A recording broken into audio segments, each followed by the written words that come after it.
मुझे दरवाजे की कुंडी खोलने की आवाज आई। मैंने सांस रोक लिया। सिपाही ने कहा, यहाँ कोई आदमी तो नहीं आया। एक पाकिस्तानी मुसलमान जासूस जेल से फरार हो गया है। पाकिस्तान का लफ्ज सुनकर मुझे यकीन हो गया कि अब ये हिंदू यकीनन पुलिस को बता देगा, क्योंकि मैंने उसके आगे अपने आप को हिंदू जाहिर किया था। मगर मैं हैरान रह गया जब उसने पुलिस कांस्टेबल से कहा, यहाँ तो सिर्फ मैं ही हूँ और कोई नहीं। तुम मुझे पाकिस्तानी जासूस का हुलिया बता दो। अगर वो यहाँ आ गया तो मैं उसे पकड़कर थाने ले आऊंगा। पुलिस कांस्टेबल ने कहा, जवान आदमी है, मैली सी पतलून कमीज है, दाढ़ी मूछ नहीं है, ख्याल रखना, हम गाँव की तलाशी ले रहे हैं। वो आदमी बोला, चिंता न करें, जहाँ आया तो बचकर नहीं जा सकेगा। मुझे पुलिस कांस्टेबल के कदमों के वापस जाने की और दरवाज़ा बंद करके कुंडी लगाने की आवाज़ आई। मैं चारपाई के नीचे पड़ा हैरान हो रहा था कि ये किस किस्म का हिंदू है। इसने ये जानने के बावजूद कि मैं हिंदू नहीं हूँ, पाकिस्तानी जासूस हूँ, मुझे पुलिस के हवाले नहीं किया, बल्कि पुलिस के आगे झूठ बोलकर मुझे बचा लिया। उस आदमी ने चारपाई की चादर हटाकर नीचे देखा। अभी नीचे ही लेकर रहो, कोई पता नहीं पुलिस फिर आ जाए। उसने चादर का पल्लू नीचे कर दिया और चौकी पर बैठकर दोबारा भजन गाने लगा। मैं चारपाई के नीचे लेटे लेटे आंखें बंद कर ली, दोनों हाथ सीने पर रख लिए और खुदा का शुक्र अदा करने लगा कि उसने ऐन वक्त पर मुझे बचा लिया। लेकिन इस भजन गाने वाले हिंदू की तुक मुझे कुछ समझ नहीं आई थी कि उसने ये मालूम हो जाने के बाद कि मैं मुसलमान हूं और मुझ पर पुलिस ने पाकिस्तानी जासूस होने का इल्जाम लगाया है, फिर भी मुझे क्यों पनाह दी। यहाँ मेरी अक्ल जवाब दे गई, क्योंकि ये आदमी मुझे पागल भी नहीं मालूम होता था। इस दौरान गली में पुलिस आ गई थी और आदमियों की बातें करने की आवाजें आ रही थी। मालूम होता था कि पुलिस ने घरों की तलाशी लेनी शुरू कर दी है। वो आदमी भजन गाते गाते रुक गया। वो चारपाई के करीब ही चौकी पर बैठा था। उसने आहिस्ता से कहा, मेरे साथ ऊपर आ जाओ, यहाँ तुम्हारे पकड़े जाने का खतरा है, बाहर निकल आओ। मैं जल्दी से चारपाई के नीचे से निकल आया। कोठरी का उसने आहिस्ता से कुंडी उतार कर दरवाजा खोला। आगे ड्योरी में अंधेरा था। उसने मुझे कहा, मेरे पीछे पीछे चले आओ, मेरे कंधे पर हाथ रख लो। ड्योरी में इतना अंधेरा था कि कुछ नजर नहीं आता था। मैंने उसके कंधे पर हाथ रख दिया। वो 3-4 कदम चलकर एक तरफ मुड़ गया, जहां सीढ़ियां ऊपर जाती थीं, जो मुझे आते हुए अंधेरे में नजर नहीं आई थी। मैं उसके पीछे पीछे सीढ़ियां चढ़ने लगा। 6-7 सीढ़ियां चढ़ने के बाद ऊपर एक और कोठरी का दरवाजा था। उसने दरवाजा खोल दिया, कहने लगा, ठहरो, मैं दिया जलाता हूँ। मैं सीढ़ियों के दरवाजे में ही खड़ा रहा। उसने दिया रोशन किया। छोटी सी कोठरी थी। एक तरफ ऊंचा सा पलंग था, जिसके नीचे शायद चावलों या गंदुम के भरी हुई बोरियां पड़ी थी। वो बोला, पलंग के नीचे इन बोरियों के पीछे छुप जाओ, भगवान ने चाहा तो यहाँ कोई नहीं आएगा। मैं जल्दी से पलंग के नीचे घुसकर बोरियों के पीछे छुप कर बैठ गया। ये देहाती टाइप का पलंग था जो ऊंचे होते हैं। उनके पाए फर्श पर बने हुए मिट्टी के 4 छोटी थड़ियों के ऊपर रखे हुए थे। मैं वहां लेटने की बजाय बैठ सकता था। उस आदमी ने वापस जाते हुए मिट्टी का दिया बुझा दिया और दरवाजे को बाहर से कुंडी लगाकर सीढ़ियां उतर गया। कोठरी में खास तौर पर पलंग के नीचे गर्मी और हब्स था, मगर उस वक्त मेरी जान पर बनी थी। उस कोठरी में भी शायद कोई खिड़की थी जो नीचे गली में खुलती थी। मुझे उस खिड़की में से नीचे गली में सिपाहियों और दूसरे मकान के लोगों की आवाजें साफ सुनाई दे रही थी। पुलिस मकानों की तलाशी भी ले रही थी और उनसे मेरे बारे में पूछ भी रही थी और उन्हें हिदायत भी कर रही थी कि मफरूर पाकिस्तानी जासूस है, अगर कहीं नजर आ जाए तो उसे फौरन पकड़ लेना और पुलिस को इतला कर देना। एक बार पुलिस के सिपाही उस हिंदू के मकान के बाहर आ गए जिसके मकान में मैंने पनाह ले रखी थी। किसी सिपाही ने या शायद हवालदार ने आवाज दी, दरवाजा खोलो। दरवाजा खुलने की आवाज आई। साथ ही मेरे मेजबान हिंदू ने कहा, महाराज, एक सिपाही पहले भी तलाशी ले गया है। ये कोई दूसरा सिपाही या हवालदार था। उसने कहा, महाराज, मुझे मालूम है, पर क्या पता अब पाकिस्तानी जासूस यहाँ घुस आया हो। मेरे मेजबान हिंदू ने कहा, महाराज, अगर वो यहाँ आता तो मुझसे बचकर नहीं जा सकता था। मैं मकान में अकेला हूँ, भगवान का भक्त हूँ। आपने तलाशी लेनी है तो बेशक ले लें। कांस्टेबल या हवालदार ने कहा, इसकी जरूरत नहीं, मगर होशियार रहना, वो इसी गांव में कहीं छुपा हुआ है। जहां आ गया तो उसे दबोच लेना, बेशक उसकी टांग वांग तोड़ देना। उसके बाद सिपाहियों की गली में से वापस जाने की आवाजें आई। वो आपस में एक दूसरे से कह भी रहे थे कि जाएगा कहाँ, है वो इसी गांव में, अभी पकड़ा जाएगा। आवाजें दूर जाकर गायब हो गईं। गली में रात का सन्नाटा छा गया। मैं पलंग के नीचे बोरियों के पीछे सिमट कर बैठा था। नीचे से एक बार फिर हिंदू मेजबान के भजन गाने की आवाज आना शुरू हो गई। मुझे गर्मी महसूस हो रही थी तो मैं पलंग के नीचे से निकलकर पलंग पर टांगे लटका कर बैठ गया और कोठरी के अंधेरे में इधर उधर देखने लगा। मैं सोचने लगा कि इस नेक दिल हिंदू ने मुझे पुलिस से तो बचा लिया है, मगर अभी यहाँ से निकलना मुनासिब नहीं। इतने में नीचे भजन गाने की आवाज बंद हो गई। मुझे किसी की सीढ़ियां चढ़ने की आवाज आई। मैं जल्दी से पलंग के नीचे चला गया। दरवाजा खुला। ये मेरा मेजबान हिंदू था। उसने आहिस्ता से कहा, पुलिस चली गई है, फिक्र न करो। फिर उसने दिया रोशन किया। कोठरी में दिए की मध्यम रोशनी फैल गई। बाहर आ जाओ। मैं पलंग के नीचे से निकल आया। अब मैंने उस शख्स को दिए की रोशनी में गौर से देखा। 60 के करीब उसकी उम्र होगी। जिस्म दुबला था, रंग गहरा गंदुमी था, बाल सफ़ेद हो रहे थे, माथे पर तिलक। उसने धोती कुर्ता पहना हुआ था, मगर उसके चेहरे पर एक अजीब किस्म की रहमदिली नजर आ रही थी। वो मेरी तरफ देखकर मुस्कुरा रहा था।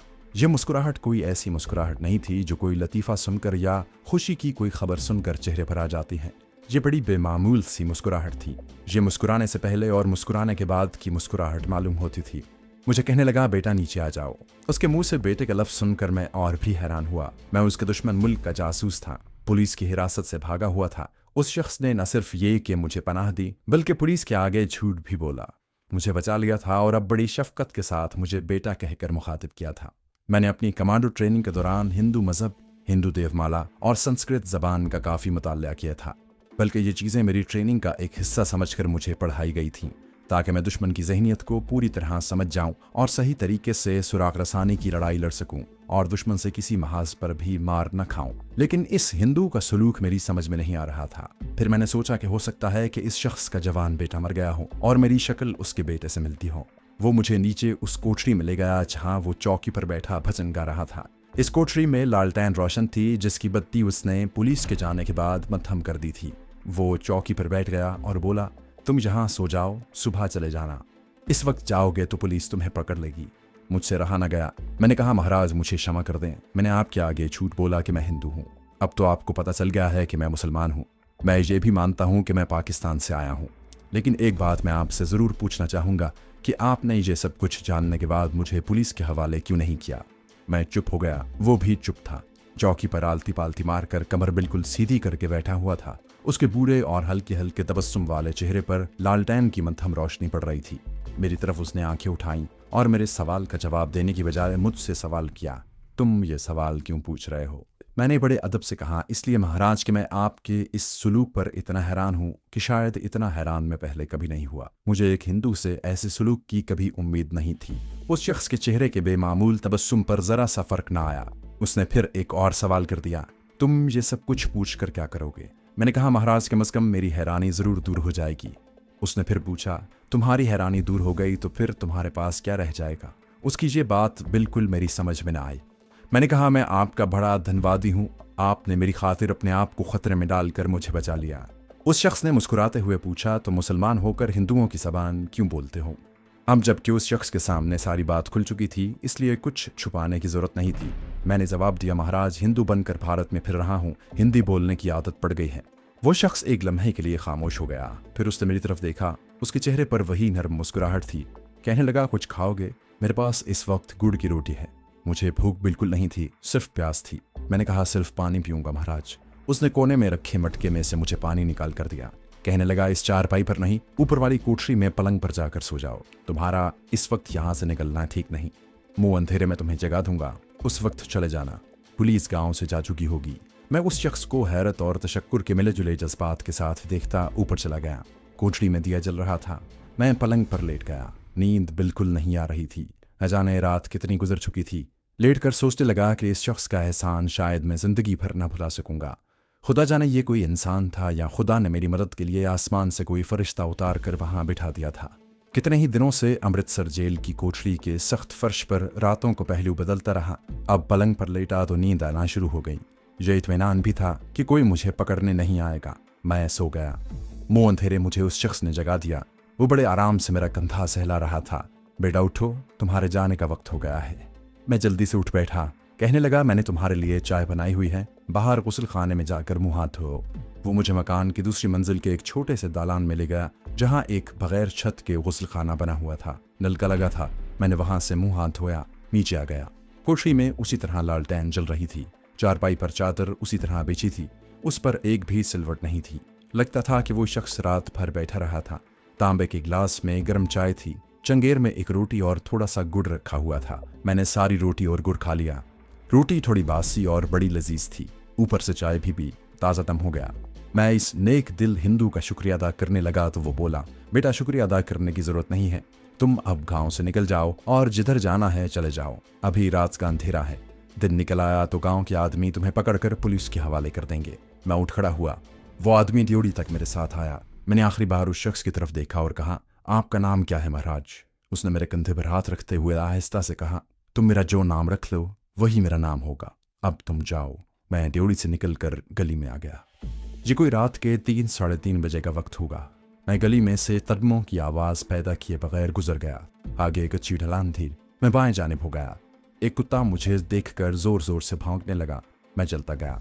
एक जौहड़ आया। वहां एक खाली गड्ढा खड़ा था। गांव के चंद एक मकान थे, उन पर अंधेरा छाया हुआ था। सामने मुझे सड़क की रोशनी नजर आई। जरूर ये जीटी रोड ही होगी।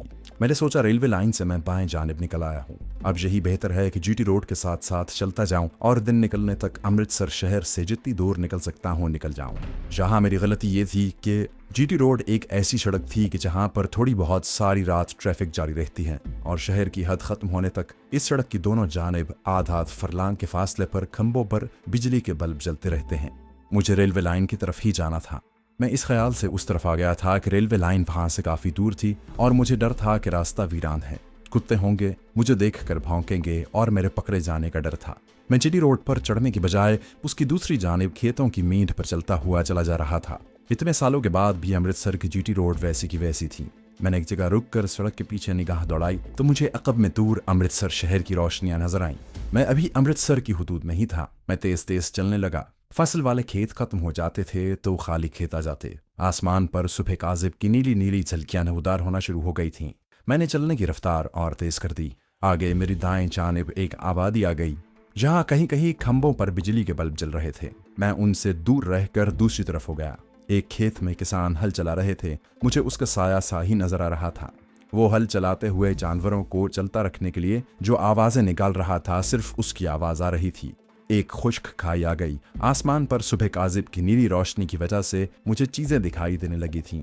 ये खाई खाली और खुश्क थी। मैं उसमें उतर गया और सामने वाली चढ़ाई चढ़कर खाई की दूसरी तरफ आ गया। उस वक्त जीटी रोड मेरी एक जानिब कुछ फासले पर साथ साथ जा रही थी। जीटी रोड की पहचान टाली के दरख्त थे जो उसकी दोनों जानिब कतार में उगे हुए थे। कहीं करीब ही कोई मंदिर होगा। उधर से पूजा पाठ करने और आरती उतारते वक्त छोटी छोटी घंटियां बजाई जाती हैं। उनकी दबी दबी आवाज सुनाई दी। उस वक्त मुझे शिद्दत से महसूस हुआ कि मैं एक गैर मुस्लिम मुल्क में हूँ, हिंदुओं सिखों के मुल्क में हूँ, क्योंकि अजान का वक्त हो रहा था। अगर मैं किसी मुसलमान मुल्क में होता तो इस वक्त मस्जिदों से सुबह की अजान की आवाज़ें आ रही होती। इन इलाकों में बल्कि सारे मशरकी पंजाब में हिंदू सिखों ने सब मस्जिदों को शहीद कर दिया हुआ था। जो मस्जिदें बच गई थीं उन्हें अस्तबल बना दिया गया था। जहाँ हिंदू सिख शरणार्थी वहाँ आकर रहने लगे थे। मैं इस किस्म के ख्यालात सोचता चला जा रहा था कि किसी ने पीछे से पंजाबी में आवाज़ दी, कौन है, रुक जाओ। आवाज़ का सुनना था कि मैंने दौड़ लगा दी। मुझे अपने पीछे भी किसी के दौड़ते कदमों की आवाज़ आई। अभी सूरज निकलने में देर थी और हर तरफ अंधेरा था। मैं एक ऊंची फसल वाले खेत में घुस गया। फसल शायद कमाद की थी। मेरे दौड़ में से टहनों के टूटने और इधर उधर होने की आवाज़ पैदा हुई। मुझे अपने पीछे भी ऐसी ही आवाज़ें आने लगी। कोई मेरे पीछे भागा चला रहा था। यकीनन ये कोई पुलिस का सिपाही था। अगर पुलिस का आदमी नहीं था तो पुलिस का मुखबर होगा। इस सारे इलाके में पुलिस ने लोगों को और रात को पहरा देने वालों को मेरे बारे में होशियार कर दिया था। जरूर ये कोई चौकीदार होगा जिसने मुझे ललकारा था और मेरे भागने पर मेरे पीछे दौड़ पड़ा था। खेत खत्म हुआ तो सामने दरख्तों का झुंड था। मैं उन दरख्तों में घुस गया। मैं बेतहाशा दौड़ता चला जा रहा था। दौड़ने में वो शख्स मेरा मुकाबला नहीं कर सकता था। तेज दौड़ना और ज्यादा से ज्यादा देर तक दौड़ना मेरी कमांडो ट्रेनिंग का अहम हिस्सा था। मगर मेरे आगे दरख्तों की और झाड़ियों की रुकावटें आ रही थीं। मेरे पीछे दौड़ने वाले ने मुझे गाली देकर बुलंद आवाज में कहा, भाग कर कहाँ जाओगे, आगे पुलिस खड़ी है। पुलिस का नाम लेकर शायद उसने मुझे डराने की कोशिश की थी, लेकिन पुलिस के नाम से मुझे ये मालूम हो गया था कि मेरे पीछे भागने वाले को यकीन है कि मैं वही पाकिस्तानी जासूस हूँ जो अमृतसर जेल से भागा हुआ है और जिसको पुलिस तलाश कर रही है। मैं ऊंचे ऊंचे सरकंडों और टब्बों के दरमियान भागता जा रहा था। आसमान पर फीकी फीकी सुबह की रोशनी होने लगी। अचानक मुझे ख्याल आया कि मैं आखिर कब तक दौड़ता रहूंगा। मेरे पीछे एक ही आदमी लगा हुआ है, मैं उसे काबू कर सकता हूँ। ये सोचकर मैं घूमकर सरकंडों की एक ऊंची झाड़ी के पीछे होकर घात लगाकर खड़ा हो गया। जो आदमी मेरे पीछे दौड़ता हुआ आ रहा था वो थक गया था। वो आहिस्ता आहिस्ता दौड़ रहा था। उसने ऊंची आवाज में किसी को आवाज देकर कहा, ओए इधर आओ, ओए, पाकिस्तानी जासूस को मैंने पकड़ लिया है। जैसे ही वो सरकंडों के करीब से गुजरकर एक दो कदम आगे गया, मैंने पीछे से उस पर इस तरह छलांग लगाई कि मेरे सीधे बाजू ने उसकी गर्दन को अपने फौलादी शिकंजे में लेकर अपने साथ ही नीचे गिरा दिया।